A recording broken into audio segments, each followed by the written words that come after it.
If your orchid's newest leaf is coming out twisted, folded, or pleated like an accordion, do not try to straighten it, and do not assume the plant simply needs more water. A distorted new leaf can be caused by several very different problems, and some of them can actually get worse if you respond with the wrong fix. The older leaves may still look completely normal, the plant may still be standing upright, and the roots may even look fine at first glance. That is why the shape of the leaf is only a clue, not the diagnosis. The real question is what happened while that leaf was forming, and whether the same problem is still happening now. Start with the newest growth, because that is where the story is being written. A mature leaf can show old damage, old dehydration, sunburn, mechanical injury, or normal aging, but a brand new leaf that emerges pleated or twisted tells you something interrupted normal expansion while the tissue was still soft. With many orchids, especially thin-leaved types such as Oncidium and related hybrids, accordion-like pleating is strongly associated with water stress during development. But water stress does not always mean you forgot to water. It can also mean the plant dried too deeply between waterings, the environment changed suddenly, or the roots were unable to deliver water even though the pot was wet. That distinction is the first thing to understand. A leaf expands because living cells are growing and taking up water. If the plant repeatedly runs short of available water while those cells are expanding, growth may not stay even from one section of the leaf to the next. The result can be ridges, folds, or a concertina-like appearance that remains visible after the leaf matures.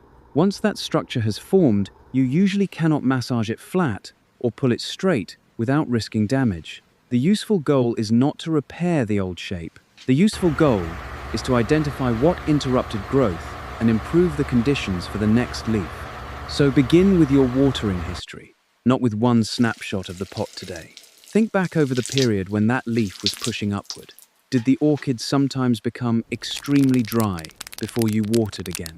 Did a warm spell make the bark dry much faster than usual? Did you go away for a few days and come home to a plant that was more dehydrated than normal? Did you change the potting mix, move the plant, or increase airflow so the root zone began drying faster? Any of those changes can make a watering routine that used to work suddenly become too infrequent. One of the easiest mistakes is watering by the calendar. You may tell yourself, I water every 7 days, so this cannot be dehydration. But orchids do not dry according to the calendar. A plant in fresh bark, a plant in old compacted bark, and a plant in sphagnum moss can all use water differently. A small pot near a warm window may dry much faster than a large pot deeper in the room. A plant making active new roots and a new pseudobulb may also use water differently from the same orchid during a quieter period. What matters is not the number of days between waterings. What matters is what the root zone is actually doing. Look for supporting clues. If an Oncidium-type orchid has pleated new leaves, and the pseudobulbs are also becoming more wrinkled than usual, consistent underwatering becomes more plausible. If the bark feels bone dry for long stretches, and the roots are still firm rather than mushy or hollow, the plant may simply be going too dry between drinks. In that situation, the correction is usually not to drown the pot. It is to make moisture availability more consistent, then allow good drainage and air around the roots. The goal is a healthier rhythm, not permanent wetness. And that brings us to the second cause, which is irregular moisture rather than simple underwatering. These two are related, but they are not identical.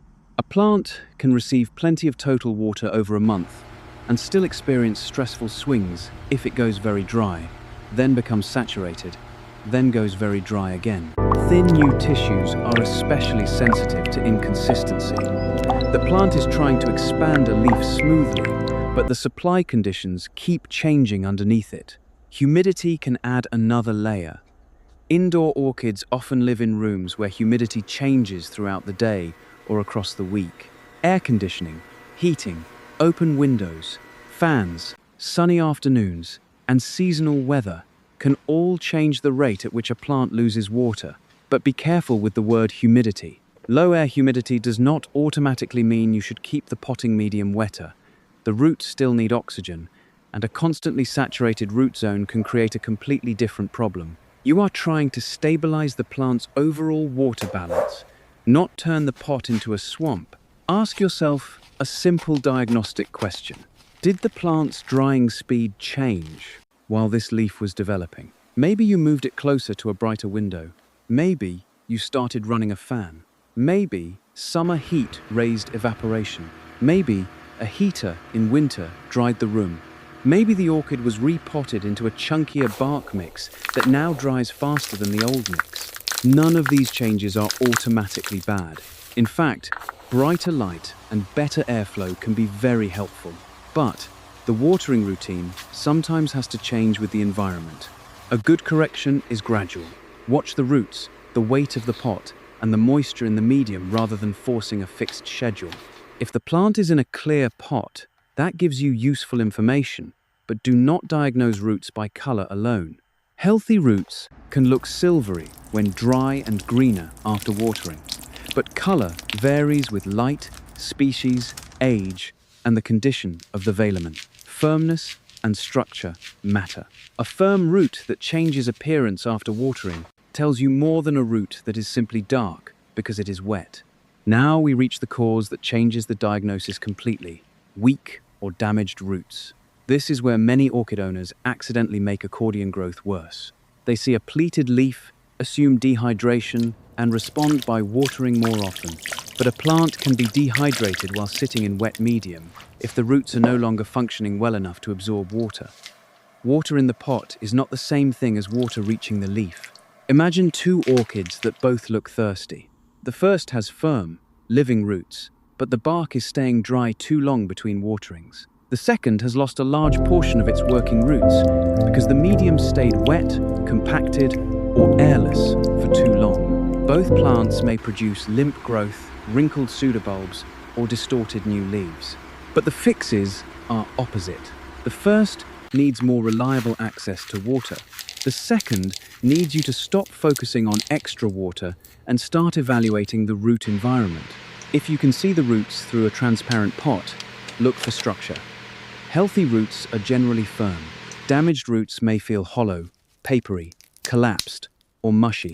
Some old roots are naturally stained by bark or fertilizer residue, so a brown color by itself does not prove a root is dead. Likewise, a green root is not automatically perfect. The most useful clues are texture, firmness, whether the outer layer slips away, and whether the root system as a whole appears capable of supporting the plant. Also look at the potting medium. Old bark can break down into smaller particles, hold water longer, and reduce air spaces around the roots. Sphagnum moss can work very well, but if it is packed too tightly or kept continuously saturated, roots can struggle. A decorative outer pot with no airflow can keep an inner pot wetter than expected.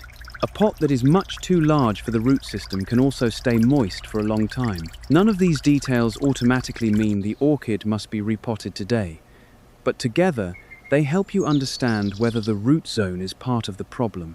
If you suspect root damage, do not immediately fertilize heavily in an attempt to force new roots.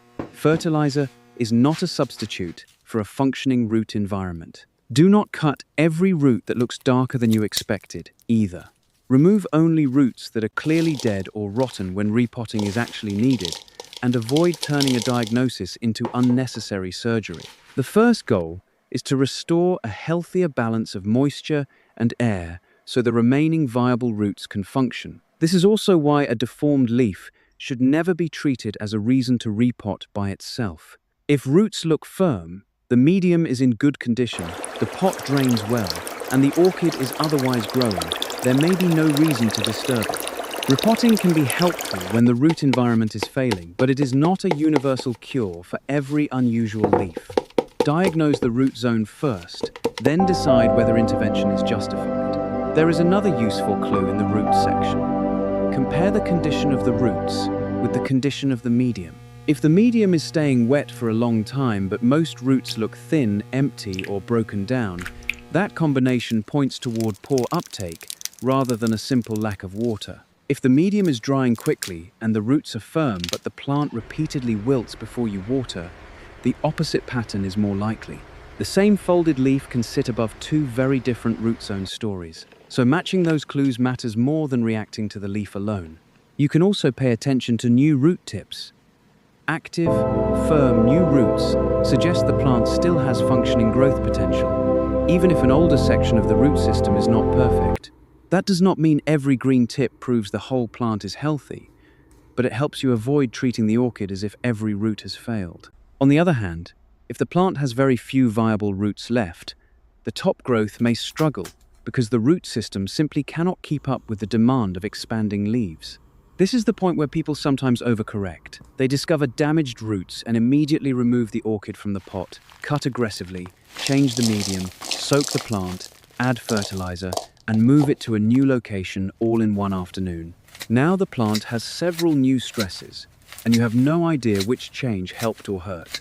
If repotting is justified, keep the process focused. Remove clearly rotten material. Use an appropriate airy medium. Stabilize the plant in the pot, and then allow it to recover under suitable light and moisture. More intervention is not automatically better care.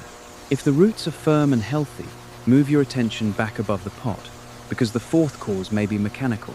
Sometimes a new leaf is physically restricted as it emerges. It may be caught by surrounding tissue, pressed against another growth, or unable to open evenly while it is still tender. As the leaf continues to lengthen, the trapped section may fold, kink, or pleat. This can be especially tempting to fix with your fingers. You see the leaf stuck, so you want to pull it open. Resist that urge. Tender orchid tissue tears easily. A cosmetic fold is usually less serious than a split leaf, damaged growth point, or wound caused by force. If the leaf is naturally working its way free, give it time.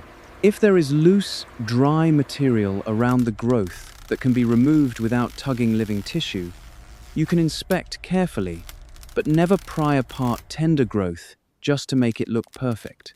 The key clue here is location.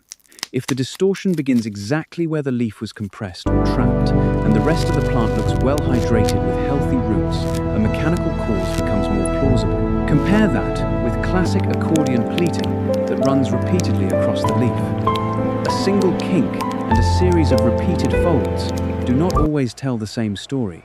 This is why close observation matters more than using one label for every distorted leaf. Now consider heat.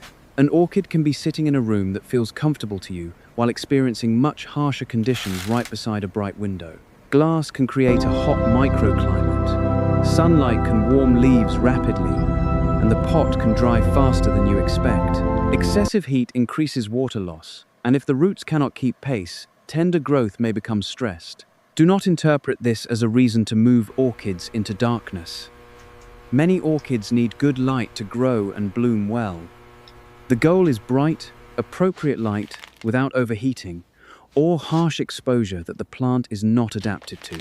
A plant moved suddenly from a shaded shelf to strong, direct afternoon sun can be stressed even if the room temperature itself has not changed dramatically. Gradual acclimation matters. Airflow matters here too. Gentle air movement helps leaves and potting media dry in a more predictable way and reduces pockets of hot, stagnant air. But a strong fan aimed directly at a plant can also increase drying. Again, the important word is balance. Better airflow is useful when you account for the fact that the plant may then need a different watering rhythm. Think about what changed around the time the new leaf began to look different. Was the orchid moved closer to glass? Did seasonal sun suddenly reach the plant for longer each afternoon? Did an air conditioning vent begin blowing across it? Did a heat wave change how quickly the pot dried? Environmental stress often makes sense only when you look at the timeline, not when you inspect the plant for 5 seconds today. There is also an important difference between a leaf that is being damaged by the environment now and a leaf that is simply finishing a deformation that started earlier. Suppose you notice accordion pleating today, then immediately move the plant away from heat and improve watering. The existing folds may continue to become visible as the leaf finishes opening because the structure was already formed. That does not necessarily mean the correction failed. This is why you should avoid judging every change by the appearance of the same damaged leaf. Instead, look for new evidence. Does the plant stay better hydrated between waterings? Are roots remaining firm? Is the next section of growth less restricted? Is a new leaf beginning to emerge more smoothly? Those observations help you separate a continuing problem from a historical one. The leaf you see today can be telling you about yesterday's conditions, while the plant's newest root tips and newest growth tell you more about what is happening now. The sixth cause is damage to tender growth from pests or other injury. New orchid tissue is soft, and that makes it vulnerable. Some pests prefer young growth, flower buds, crevices, or the undersides of leaves. Feeding damage can distort tissue as it expands. But this is where you should avoid another common mistake. A deformed leaf does not automatically mean pests. Look for evidence beyond the shape of the leaf. Inspect the newest growth, leaf undersides, joints, crevices, and nearby leaves. Are there suspicious insects, sticky residue, silvery scarring, tiny feeding marks, distorted areas concentrated around tender tissue, or a pattern that is spreading to additional growth? The more supporting signs you find, the more reasonable the pest explanation becomes. If you do find pests, identify what you are dealing with before choosing treatment. Different pests respond to different control methods, and repeatedly spraying strong chemicals at random can damage tender orchid tissue without solving the real problem. Isolation can be useful when you confirm an infestation, especially if other orchids are nearby. Clean tools, careful inspection, and targeted treatment are more useful than panic. Mechanical injury can also mimic pest distortion.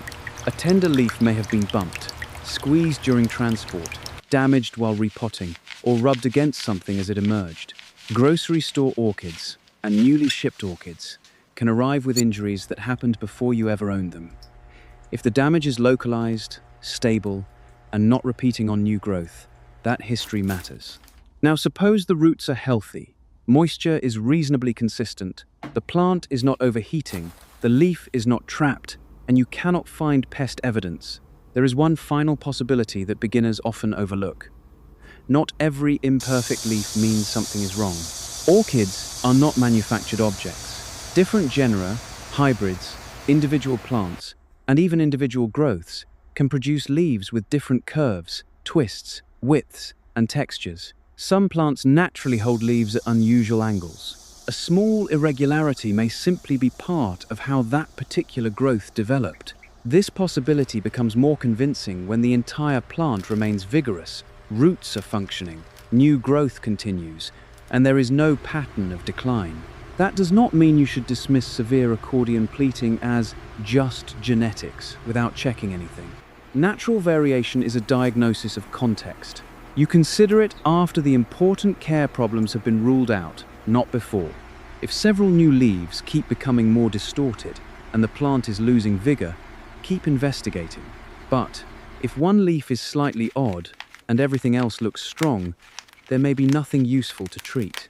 Different orchid types can also change how dramatic the symptom looks. Oncidium-type orchids often make the classic accordion pattern especially obvious because their leaves are thinner and the new growth can show repeated pleating. A phalaenopsis may show a twisted or distorted new leaf in a different way, and a cattleya or dendrobium may express stress through a different combination of leaves, pseudobulbs, canes, or roots. So do not force every orchid into one visual template. Use the plant's normal growth habit as your baseline. That is also why comparing the damaged leaf with older leaves on the same plant is so useful.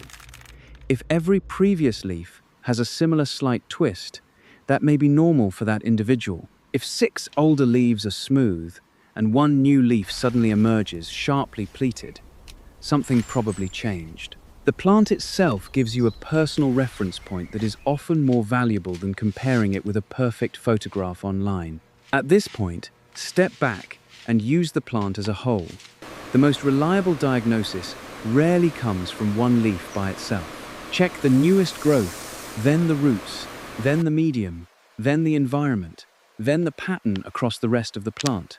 Ask whether the problem is isolated or repeating. Ask what changed while the leaf was developing.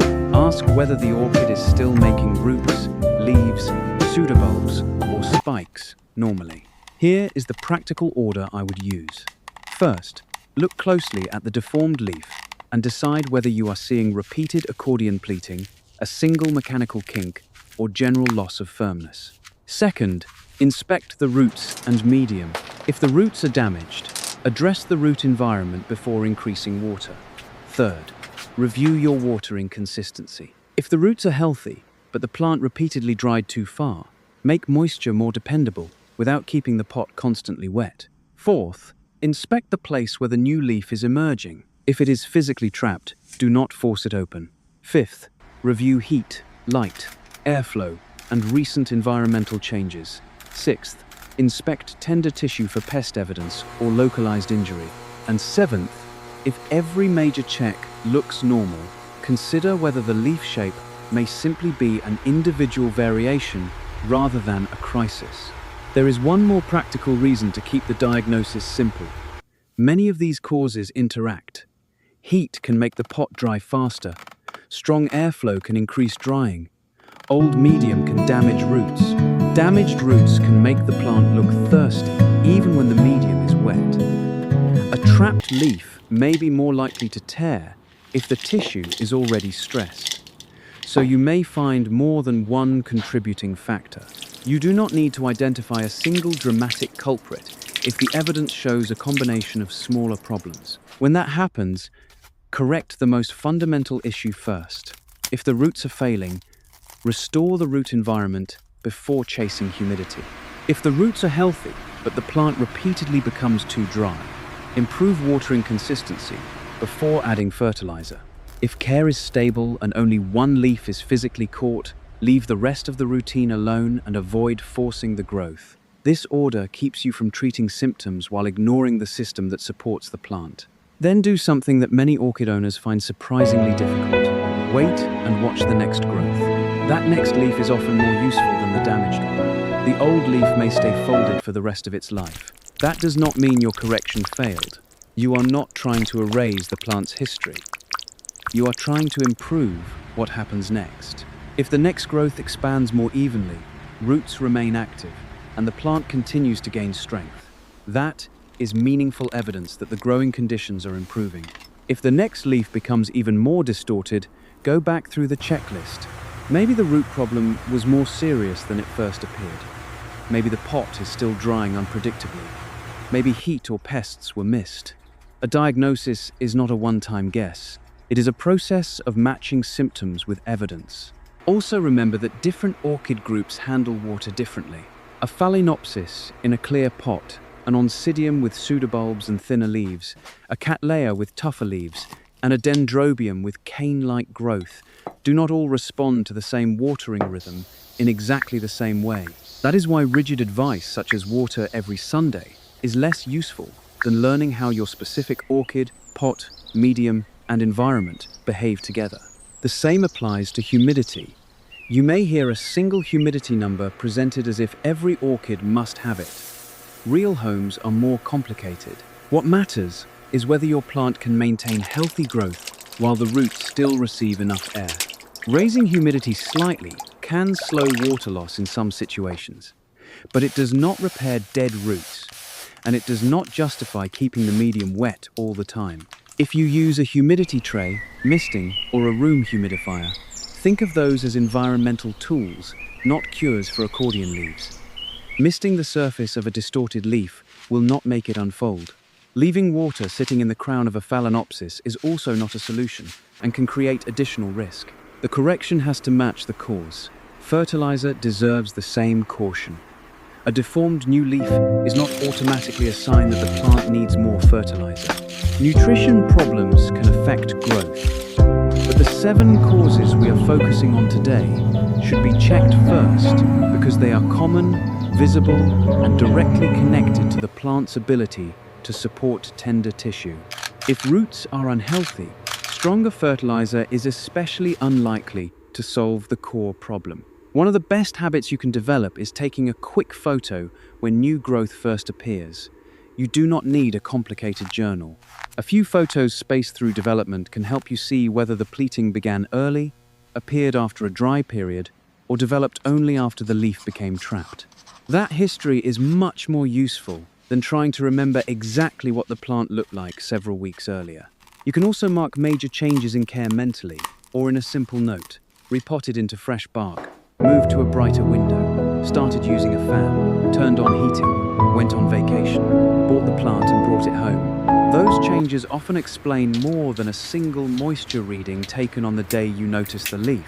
And do not punish the plant for having one imperfect leaf. Repeatedly moving it, repotting it, changing fertilizer, changing watering, cutting roots, and adjusting light all at once makes it harder to learn what actually helped. Make the smallest correction that fits the evidence, then give the orchid enough stability to respond. That is especially important with a plant that is otherwise healthy. If an orchid has active roots, firm older leaves, new growth, and no obvious pests, a single deformed leaf may not justify aggressive intervention. Sometimes the best orchid care is restraint. So, when you see that accordion shape, remember the sequence. Do not start by straightening the leaf.